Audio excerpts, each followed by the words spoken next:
Imagine waking up and realizing that the history books you've trusted for 1,000 years completely mistranslated the actual foundational operating system of your society. That's a heavy realization to wake up to. Right. You discovered that a text you were told was basically a private, quiet meditation manual, something you just read in the corner of your room to feel a sense of personal peace, was actually written as this sweeping, unyielding constitutional framework. A framework designed to govern, like, global socioeconomics.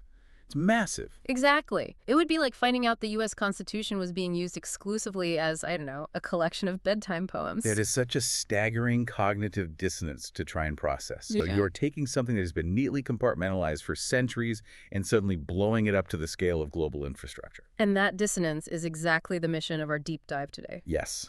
We are looking at a radical, system-level reinterpretation of a 1,400-year-old text. So for you listening, our sources today consist of lecture excerpts and incredibly detailed analytical notes from Allama G.A. Parwez. And he's specifically focusing his lexicographical lens on Surah Al-Imran, verses 19 through 25 of the Quran. And he's looking at the root words, not just the traditional translations. Right. Okay, let's unpack this, because if you've ever looked at global geopolitics and wondered why nations that claim the highest moral ground still tolerate massive inequality, well, this framework directly answers that. It really does. Woo. Because the central premise we are exploring today asks this monumental question. What if this text was never intended to be a religion in the way we understand that word today? Which is wild to think about. It is. I mean, to understand the sheer scale of what Parwez is arguing, we have to look at the foundational linguistic shift his work rests on. The shift from one specific word to another, right? Exactly. The entire paradigm shift hinges on moving from the concept of Mazhab to the concept of Din. Mazhab to Din. Yeah. So traditionally, Mazhab is the word people use to translate religion. But when you hear the word religion today, you usually think of something inherently passive, private and static. Yeah, you think of a compartment. It's the building you visit on a specific day of the week, or the specific clothes you might wear during a ritual. It's the personal prayers you whisper when you're stressed out. Right. It's a slice of the pie chart of your life. You have your work life over here, your social life, your political views, and then you have your mazhab. But Parwez's rational analysis of the Quranic text argues that the text itself never actually advocates for a mazhab. It doesn't even use the concept in that compartmentalized way. Wait, really? It just doesn't use it? Not in the way we think of it. Instead, it mandates Din. And Din translates to a dynamic, comprehensive system of life, or in Urdu, a Nizam-e-Hayat. A system of life? That sounds way broader. It's totally all-encompassing. It is not a set of beliefs you merely hold in your head to achieve personal spiritual salvation. It is an active system that governs how human society functions on a macro level. So, under this reading, the word Islam itself has to be completely redefined? Absolutely. Like it's no longer a demographic label you check on a census form, or just some personal identity marker. Far from it. I mean, in this analytical framework, Islam means bringing human society into absolute, complete alignment with the law of uniformity of nature. The law of uniformity of nature, that is a massive phrase. We are talking about the exact same unchanging laws that govern the physical universe, right? Yes, like thermodynamics. Gravity, orbital mechanics. Exactly. The argument here is that the identical, unchanging laws of God that govern the cosmos are meant to have a direct mathematical equivalent in the optimal socioeconomic functioning of human society. That's fascinating because the physical universe operates without contradiction, right? Sure. Because it just submits to a single set of laws. Right. And Parwez argues the text demands human society do the exact same thing, Yeah. except as single, absolute legislative authority. And the functional result of this, if I'm understanding this right, is the total elimination of the subjugation of any human being by another human being. That's the ultimate goal of the system, yes. I want to build a metaphor for this because I feel like the implications are just huge. Treating this text as a mazhab, like a personal religion, is basically like downloading a meditation app on your smartphone. Oh, I like that. It's a nice app. It makes you feel peaceful for 10 minutes a day. It's completely private, and it just sits quietly on your home screen. It exists in total isolation. Right. It doesn't interact with your email. It doesn't manage your bank account. It doesn't tell your GPS where to go. But treating the text as Din, as this source material actually argues, is like installing an entirely new operating system. Yes. It isn't just an app on the screen. It is the environment. It runs the battery management, it controls how the hardware communicates, it dictates the network security protocols. It's the whole global architecture. And the core security feature of this specific operating system, the Dean, is that no human user is given admin privileges over another human user. Which is the crucial part. No one gets to write arbitrary code that subjugates someone else. Taking that analogy further, if you install a flawless operating system, one that is perfectly aligned with the fundamental physics of the hardware, it should run flawlessly, right? In theory, yeah. Yeah. It should be immune to crashing. Which brings us to a deeply uncomfortable question that the source material tackles head-on. If this system, this Dean, is so universal and perfect, what is the specific glitch in human psychology that causes the network to constantly fracture? Right. Why does it keep breaking? Yeah. Why is the history of the people who claim to follow this text so deeply defined by warring factions and irreconcilable sects? If we all supposedly downloaded the same pristine source code, why are there 10,000 incompatible, corrupted versions of the software running out there, all trying to crash each other? Well, the text identifies the root of this corruption not as a theological disagreement, but as a clinical psychological pathology. Pathology. Yeah. The specific term used in the source is bagyan. Let's dig into Bagyan, because if you look up standard translations, you usually get words like jealousy or envy or maybe rebellion. Right. And honestly, that just sounds like a petty playground squabble. Someone is just mad their neighbor has a nicer camel or a bigger house. Yeah. The standard translation severely dilutes the clinical nature of the word. What's fascinating here is how the sources define bagyan.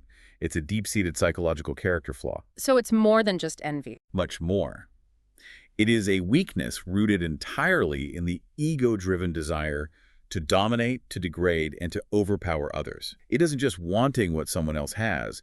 It is the absolute obsession with establishing social, intellectual, and political supremacy over your peers. So it's not just, I want to be smart. It's, I want to be smarter than you, and I need you to publicly acknowledge that I am intellectually superior. Exactly. It's the total weaponization of knowledge for ego. And the text makes a crucial point here regarding timelines. What do you mean timelines? Well, sectarianism, the fracturing of a community into different religious sects, it doesn't happen because there is a lack of divine guidance or because the text is confusing. The source material emphasizes that these divisions happened after the knowledge came to them. Oh, wow. So they knew the truth first. Right. The community didn't fracture out of ignorance in the dark. They fractured in broad daylight out of bagyan. They took the instruction manual, realized it gave them a certain intellectual vocabulary, and then basically used that vocabulary to build factions they could personally rule over. And this leads to the most radical classification in Parwez's framework. When you divide a community into sects because of this ego-driven one-upmanship, when you blindly follow historical religious scholars or specific sectarian leaders instead of the objective constitutional law, that act is technically classified as shirk. Now, wait a minute. We need to pause here because that is a massive redefinition. For anyone familiar with the terminology, shirk means polytheism. Yes. It means idol worship. It is universally considered the ultimate crime in this textual framework. We usually think of polytheism as carving a statue out of stone, putting it in a temple, and bowing down to it. We usually think of it in physical terms, yeah. But the systemic reading looks at the function of idol worship. What are you actually doing when you worship an idol? You're giving it power it doesn't have? You are attributing divine authority to something that isn't divine. So the text argues that when you say, my sect is the only correct one because my specific historical scholar, my imam, my peer, my sheikh, said so, and I am going to wage war against you to prove the dominance of my faction. You have literally turned your own ego into an idol. Exactly. And you've turned the historical scholar into an idol too, functionally speaking. That makes so much sense. You are worshiping human authority instead of the objective universal law. Right. You have shattered the Markaze Milat, the central authority, which in a deen must always be the objective, unchanging law itself, not the fluctuating opinions of men. There is an incredible anecdote in the source material that perfectly illustrates this kind of paralysis.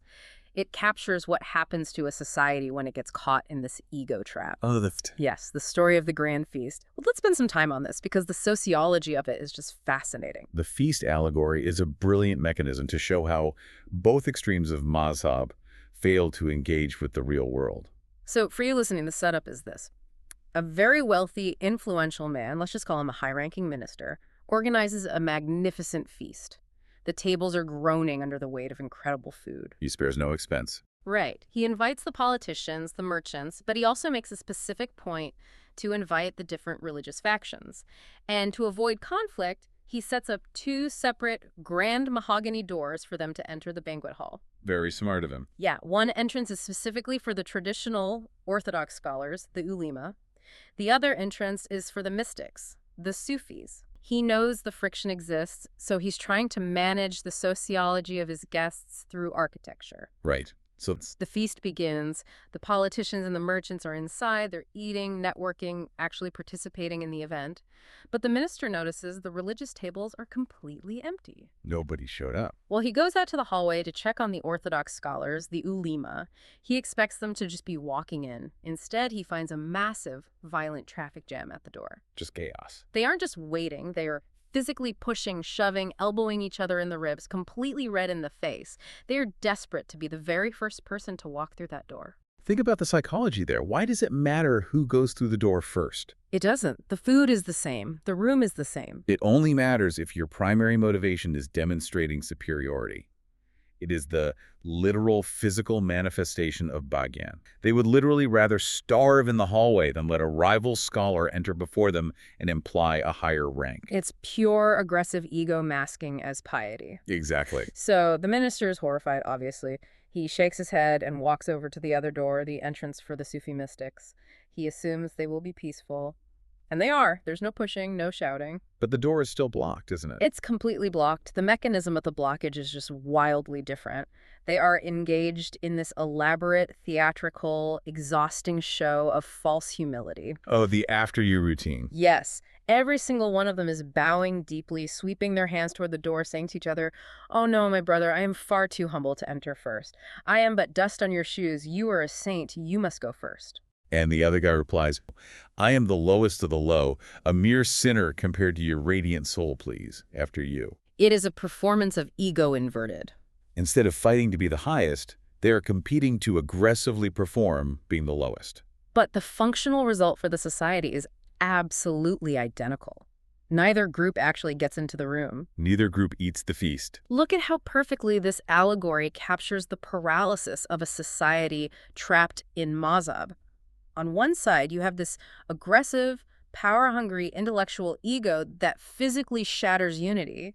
And on the other side, you have this passive, static, performative humility that refuses to take any practical action. Neither of them actually steps into the room of productive systemic action to help run the society. Right, they just stand in the hallway of history, completely useless to the actual functioning of the world. That is the tragedy of abandoning Deen for Mazhab. All that energy, all that intellect is just poured into an ego contest. And the source material doesn't just rely on allegories to make this point either. No, it has historical examples too.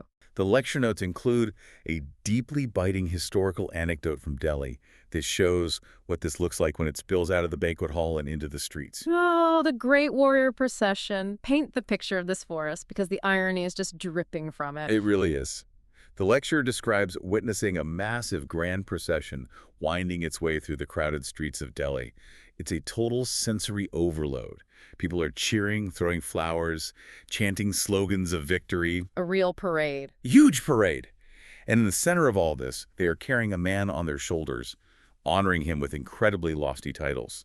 They are calling him Ghazi Azam, which means the great warrior, and Mujahid Azam, the great struggler. Now, when you hear titles like that in a historical context, you assume this guy just liberated a continent. Right. You assume he fought off an invading imperial army, secured the borders, saved millions of lives from tyranny.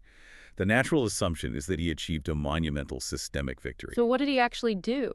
Well, the observer in the story walks up to someone in the cheering crowd and asks the obvious question. What great battle did this magnificent warrior win? What oppressive enemy did he defeat to earn this parade? And the crowd is so proud to tell him the truth. Bursting with pride.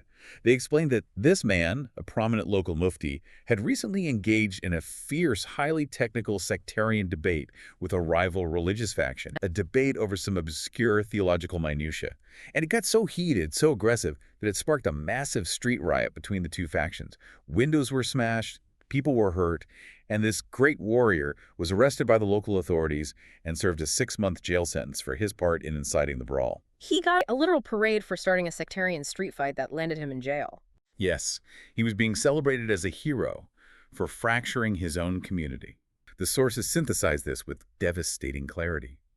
When human scholars or sectarian debaters are elevated to the status of ultimate lawmakers, when a community derives its entire identity from defeating its neighbors in theological arguments rather than building an equitable, functioning society, the central authority completely shatters. They're basically throwing a parade because they want an argument about who has the best wallpaper on their smartphone while ignoring the fact that the battery is at 1%, the screen is cracked, and the network is completely down. That obsession with outperforming one another in the private realm of Mazhab guarantees catastrophic societal decline in the real world of Deen. So if people are willing to use religious labels to build personal factions and feed their micro-level egos on the streets of Delhi, the immediate, terrifying next question is, how do nations use it? How did it scale up? Exactly. How does this pathology of the label scale up to global geopolitics? This is where Parwez's analysis becomes exceptionally prescient. He takes this critique of sectarianism, of using labels as weapons, and applies it directly to the global stage. He specifically analyzes the geopolitical dynamics of the Cold War era. Now, before we dive into the Cold War mechanics, I want to clearly frame how we are approaching this for you listening. The theories we are about to discuss involve heavy geopolitical paradigms, capitalism, communism, socialism, the left-right ideological divide. Right, it's a minefield. It is.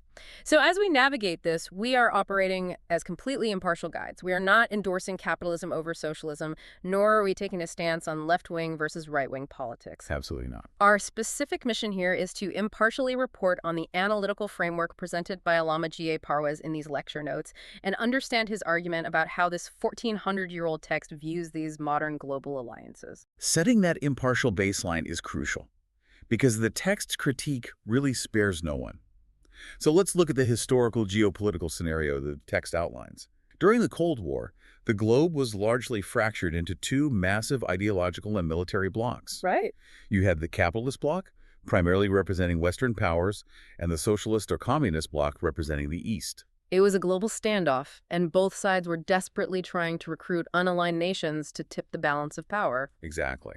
And the text notes a very specific, brilliant strategic maneuver deployed by the capitalist bloc. They recognize the immense strategic, geographic, and resource-rich importance of Muslim-majority nations, but they had a problem. What was the problem? Well, how do you convince societies that are largely agrarian, traditional, and deeply religious to ally with heavily industrialized, secular-leaning capitalist powers? Right, because you don't pitch them on macroeconomics. If you walk into a traditional society and start talking about supply-side economics and corporate deregulation, their eyes just glaze over. They don't care. You have to find a shared emotional or cultural touchstone. Yeah, and the capitalist bloc found that touchstone in theology. Because the socialist nations often operated under state atheism and explicitly rejected the concept of God in their political philosophy, the capitalist bloc saw an opening. They rallied a Believers in God alliance. Wow. They went to the leadership of these traditional Muslim-majority societies and essentially framed the Cold War as a holy war. The pitch is incredible in its simplicity. They say, look at us, we have churches, we print in God we trust on our money, we believe in a higher power, you have mosques, you believe in a higher power, those guys over there. They are godless atheists who want to destroy religion. Therefore, despite the fact that our economic systems are wildly different and we might be exploiting your resources, we are natural theological allies against the common enemy of atheism. It is the ultimate scaling up of the Mazhab label, uniting global capitalists and traditional Muslims under this broad, superficial banner of belief. Here's where it gets really interesting, though. The source text looks at this grand coalition of believers, this massive geopolitical alliance, and absolutely eviscerates it. Oh, it rejects the entire premise. It calls it a geopolitical illusion, a trap. According to this systemic deen-based reading of the Quran, true alignment, true Islam in the structural, constitutional sense, is never based on mere verbal claims of God's existence. It is based entirely on the practical implementation of the Quranic socioeconomic system. So, if a nation claims to believe in God, but their actual on-the-ground socioeconomic operating system is based on human subjugation or massive wealth hoarding or structural inequality, which the text argues is the hallmark of all man-made economic systems, the Quranic framework does not recognize them as true No, it allies. doesn't. The text argues that participating in an alliance based merely on the shared label of religion strips a society of its own true socioeconomic agency. Mm. You aren't building an equitable society. You are just allowing yourself to become a subjugated pawn in a global power struggle between two different types of man-made exploitative systems. I need to push back on this just a little bit because this feels like a massive leap. Let me play devil's advocate for a second. Go for it. Isn't believing in the existence of God the absolute rock-bottom baseline of faith? If you have two global superpowers and one explicitly says God exists and the other explicitly says God does not exist, how can this textual framework possibly say that the God exists group isn't the natural ally? How is that verbal acknowledgement, that shared baseline, not enough to build a foundation on? That pushback gets to the very core of the paradigm shift Parwez is demanding. In this framework, you have to fundamentally change your definition of iman. We usually translate iman as belief or faith. Right, like a cognitive state, a feeling in your heart, or a verbal acknowledgement of a fact. I believe the sky is blue. I believe God exists. It's a statement of fact. But the text standardizes iman not as a noun, but as a verb. Iman is defined as practical action. It is the physical manifestation of trust in the universal law. A society cannot claim to have iman, to be believers, if they functionally, in their daily operations, follow man-made socioeconomic laws that breed inequality. Oh. So to verbally say God is the ultimate legislative authority, but then turn around and use human-created systems to govern your banks, to run your courts, and to manage your resource distribution is functionally a rejection of God's authority in the real world. Consider the mechanics of it. Hmm. Imagine telling the CEO of your company, I deeply believe you are the CEO. I acknowledge your title. I even sing songs about how great a CEO you are. But then you completely ignore every policy they write. You throw the employee handbook in the trash, and you run your department based on rules you and your buddies made up to enrich yourselves. The CEO doesn't care that you believe they exist. Exactly. They care that you aren't running the operating system they designed.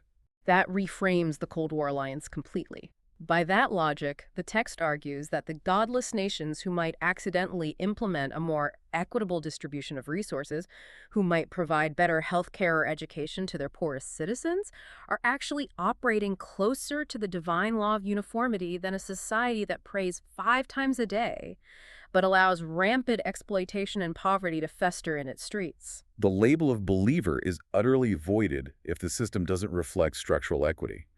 The geopolitical hack of saying, hey, we both believe in the big guy upstairs, let's team up, is exposed as a massive self-deception that only leads to worldly subjugation. Which makes me wonder if superficial labels, verbal claims of belief, and geopolitical hacks don't actually work in reality. If the universe doesn't care what you call yourself, what is the actual engine? What drives the consequences? Yes. What is the objective mechanism that governs success and failure in this system? Under the hood of this operating system is a concept the text calls mukafati amal, or the law of requital. The engine of reality.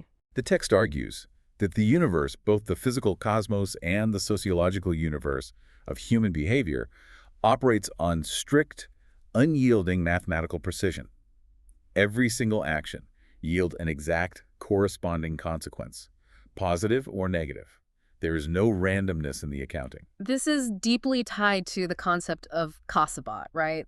The idea of earning. Let's explore the mechanics of that because it kind of removes the idea of magic from the equation entirely. Kasabat means what you have actively earned through your deeds. The divine law operates like a flawless, infinitely precise scale. There are no unearned rewards in this system, and there are absolutely no unearned punishments. You get exactly what you input. Cause and effect. So if you plant wheat, you grow wheat. You cannot plant thorns, pray really hard, and expect to harvest wheat. Precisely. It's the physics of socioeconomics. Gravity doesn't care if you're a believer or an atheist, a capitalist, or a socialist. If you step off a cliff, you fall. The source is saying that the way a society structures its laws, the way it treats its laborers, the way it distributes wealth, has the exact same inviolable physics. If you build a society on the foundation of oppression and wealth hoarding, the natural mathematical physics of that system will inevitably lead to its collapse. It doesn't matter how many religious rituals the citizens perform, gravity will pull the rig structure down. What is truly fascinating here is how aggressively Parwez uses this law of requital to dismantle one of the most comforting, deeply entrenched religious dogmas in human history. Oh, the concept of separish and intercession. Yes, the cheat codes. This is where the framework gets incredibly confrontational with traditional theology. Break down separish for us. Separish is the fabricated dogma that you can somehow bypass the strict mathematics of the law of requital. It's the belief that divine punishment will only last a few days because you happen to belong to the correct religious demographic.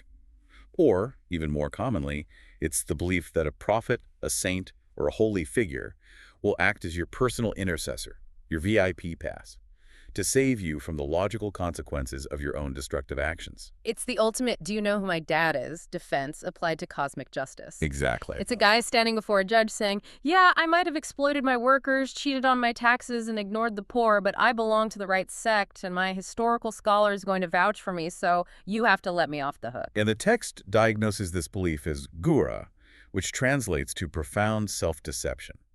It is a psychological delusion that the text actively seeks to eliminate, because harboring this delusion is fatal to a society's progress. There is an anecdote from the lecture about this that is both hilarious and incredibly biting. It's the story of the ticket collectors at the gates of heaven. It exposes the absolute absurdity of this cheat code mentality. Walk us through the mechanics of this story, because it highlights the exact sociological danger of separish. So the lecturer tells a story mocking the mystical traditional belief in intercession. Imagine the grand gates of heaven. Standing there are angels acting essentially as divine ticket inspectors. Okay. Their job is to check everyone's deeds, their kasabat, their actual earned actions on the flawless scale we just talked about.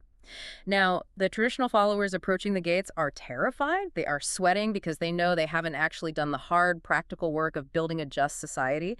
But their spiritual leader, their peer or saint, is leading them, and he tells them not to worry. He offers them the ultimate loophole. He literally turns to his thousands of trembling followers and says, listen, when we get to the gates, I will walk through first. All you need to do is grab onto the trailing threads of my blanket, hide under my cloak, hold onto the fabric tightly, and I will simply smuggle all of you past the divine ticket inspectors. They won't even look at your deeds. They'll just see my blanket and let us all through. It's a literal cosmic smuggling operation into paradise. Bypassing the law of requital entirely.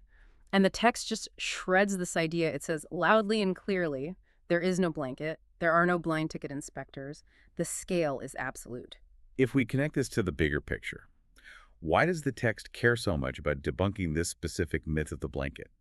Because this self-deception, this gura, causes a society to completely abandon its practical ethical duties in the real world.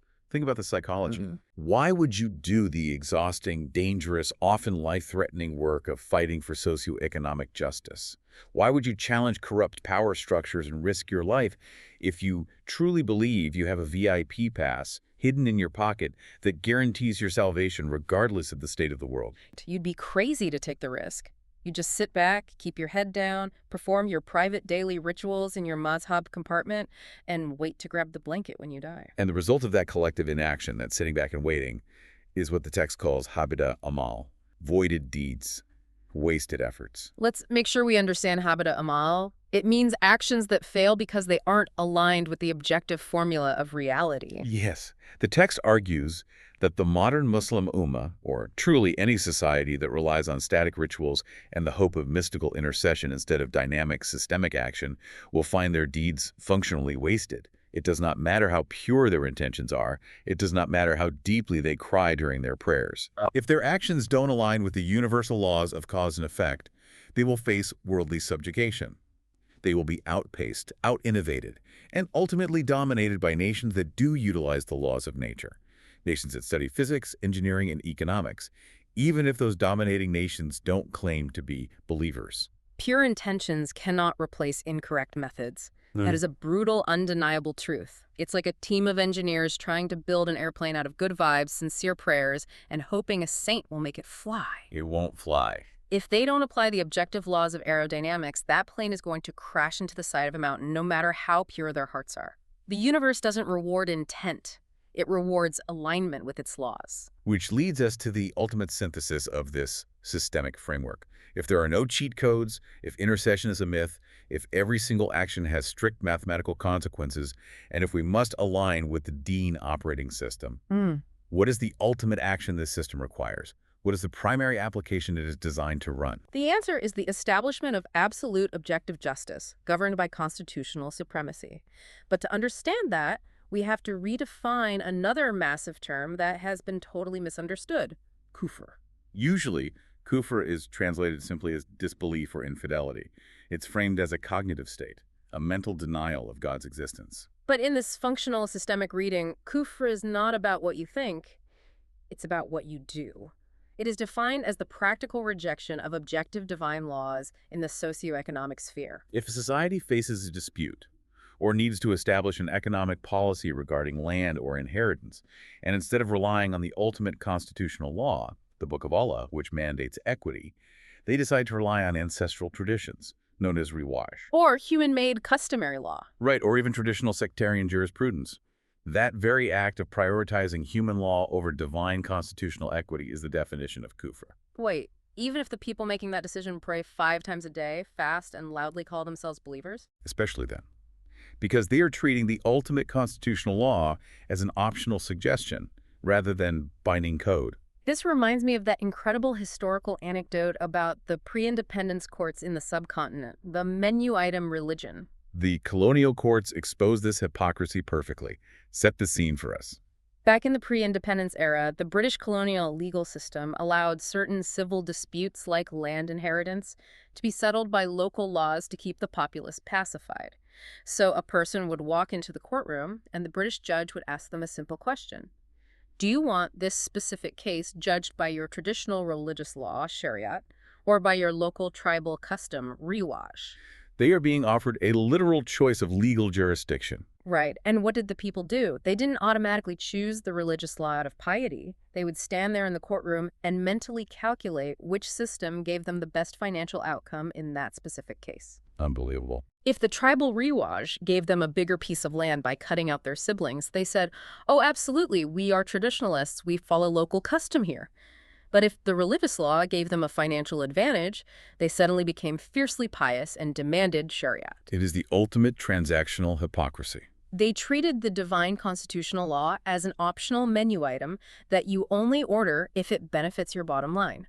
The source uses this to show that this society had already completely abandoned the concept of Deen as an unyielding, objective constitution. They had reduced it to a tool for personal financial gain. When a society prioritizes human systems, customs, and sectarian jurisprudence over the original constitution, it leads to absurd logical breakdowns. The text highlights this with a deeply tragic anecdote of the simpleton. This story is heartbreaking because the logic is so pure, but the conclusion is so sad.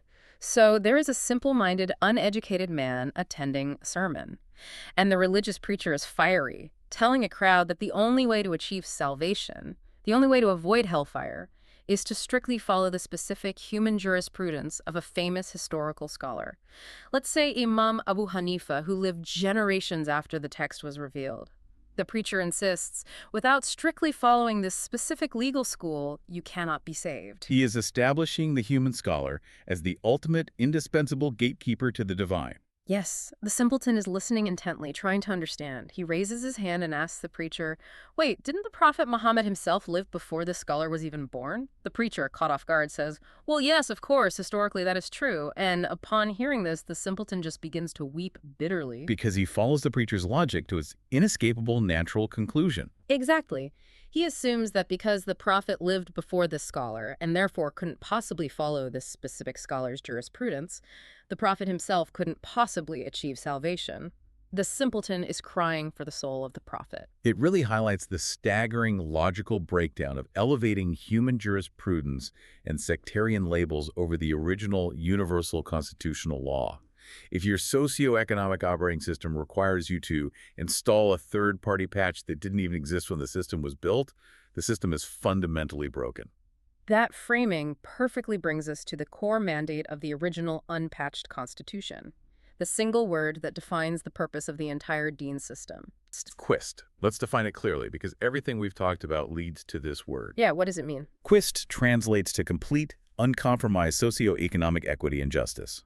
The text argues that the ultimate definitive test of whether a society is actually comprised of believers, whether they are actually operating the correct deen, is not their rituals. It is whether that system actively protects its most vulnerable and enforces fair, equitable economic distribution. So let me make sure I'm synthesizing this correctly for everyone listening. It sounds like true belief isn't measured by how many rituals a society performs, or how many grand mosques they build, or how loud they shout about their faith on the geopolitical stage. No, not at all. It is measured by their Gini coefficient. It is measured by how they treat their whistleblowers, their laborers, their poor. That is the uncompromising metric the text establishes.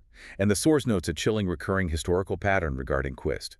Oppressors, exploitative powers, the people who benefit from rigged, top-heavy socioeconomic systems, they always systematically attempt to silence, suppress, or kill those who mandate Quist. Because advocates of Quist aren't just arguing philosophy, they are threatening the exploitative bottom line. They are demanding a redistribution of the hoarded wealth. And the text is unequivocal here. Any society that suppresses individuals advocating for fair economic distribution is actively at war with the divine system. And because we established that the divine system operates on the inviolable physics of the law of requital, being at war with it guarantees structural collapse, the text refers to this collapse as the painful punishment. So it's not a magical lightning bolt from the sky. No, it's the inevitable mathematical implosion of a society built on top-heavy exploitation. The structural collapse is just the physics taking over. You built a skyscraper of exploitation with no foundation of equity, and gravity finally won. Actions must align with universal laws to be fruitful. You cannot pray away structural inequality. You cannot use a sectarian label to prop up a collapsing building. We need to take a breath, because this has been a profound paradigm shift. This deep dive reimagines an ancient text, not as a comforting, private religion promising magical salvation in the afterlife, to anyone holding the right ticket. It strips away the magical thinking, the ego, and the cheat codes entirely. It frames it as an unyielding, objective legal framework. It demands intellectual unity, the absolute rejection of human tyranny and ego-driven sectarianism, and the relentless, practical pursuit of socioeconomic equity. Quist. It replaces the soothing comfort of intercession with the hard, mathematical reality of the law of requital. You earn exactly what you build, nothing more, nothing less. If you've ever felt overwhelmed by the endless, noisy debates about religious labels, sectarian violence, and the hypocrisy of geopolitical grandstanding, this framework is the ultimate simplification. It cuts through the noise of who claims to be a believer, it ignores the historical baggage of the sects, and it asks you to look purely at cause and effect, at practical equity, and at objective law. That leaves us with a critical and perhaps deeply uncomfortable new lens through which to view the world. If the ultimate measure of faith isn't what a society claims to believe, but whether it practically establishes absolute socioeconomic equity, how might that change the way you evaluate the holiness or the morality of the institutions, the corporations, and the nations operating in our world today? Look past the PR statements. Look at the balance sheets. Look at the wealth gaps. Look at the human cost of their supply chains. Ask yourself, are these structures operating on the mathematical reality of the law of requital, actively building true equity? Or are they just hiding under a metaphorical blanket, exploiting the vulnerable, and hoping the cosmic ticket collector won't notice the wreckage they've left behind? When you look closely at the world through this lens, suddenly the jagged lines of a broken system become very, very visible. Keep looking for the fractures, keep challenging the labels, and keep asking the hard questions.